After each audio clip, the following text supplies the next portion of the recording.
What's made this defensive line so efficient so far this season? I think it's just how we work as a defensive line. You come in every single day looking to get better, watching film, the depth of our D-line. We have Coach May says we have two-star defensive line, and you can see that throughout the game. And also, the secondary and the linebackers help us out a lot. With coverage when we get pressure and we get sacks. It's just a total team defensive effort.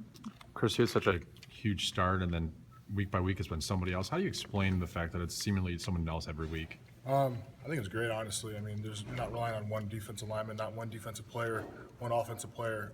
You just rely on the team, and you don't really care. You're not really too worried about who's going to make the play. You just know that somebody is going to make a play, or a few plays each game. Are you still getting opportunities? I mean, is there something that's happened differently for you the last couple of weeks? I don't think so. I think it's just plays, like maybe something like that, or just players stepping up and making plays that they get there before me. I guess a couple steps before me, but there's nothing different that Coach Matty or Coach Durkin has done. Michigan State leads the Big Ten in fewest sacks allowed. What do you guys have to do to get pressure against them, and what do you see from them on film that's making that happen? Connor Cook gets the ball away real fast. He reads the defense really well. He's an experienced quarterback. They have a good offensive line. A little banged up, but they're going to be back this week. So, you just have to get the pressure on third down and stop the run on first and second down and get pressure on third down. Do you anticipate this being your guys' biggest test so far? I think so. I think Utah coming in was our biggest test, and then each week, it's a game, each game. Northwestern was our biggest test last week. So, as a new game arises in a new week, it's obviously the biggest game of the year so far. Have you noticed any different in practice intensity-wise this week?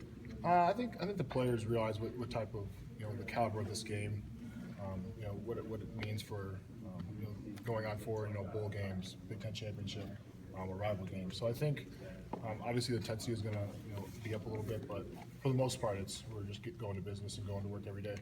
You're preparing for the banged-up guys to be playing, is it? I take it?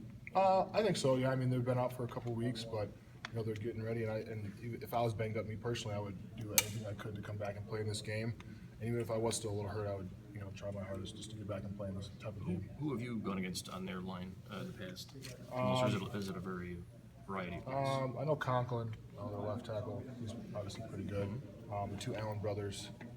They have a few new starters that I haven't played against, but they're a good offensive line. Chris, what is you've had two practices with him? What has Coach Harbaugh been like this week? Any different than? No, I don't think so. After practice today, he just was talking about going back to work tomorrow and improving on what we did today and getting better tomorrow. You guys used to, under Brady, I know you guys had the helmet, you had the taped up green helmets and stuff. Are they doing that stuff? Not this year, no. So he's not more amped up for Michigan State week or anything like that. He's the same guy. So far, it's our first practice today, so maybe you ask me at the end of the week.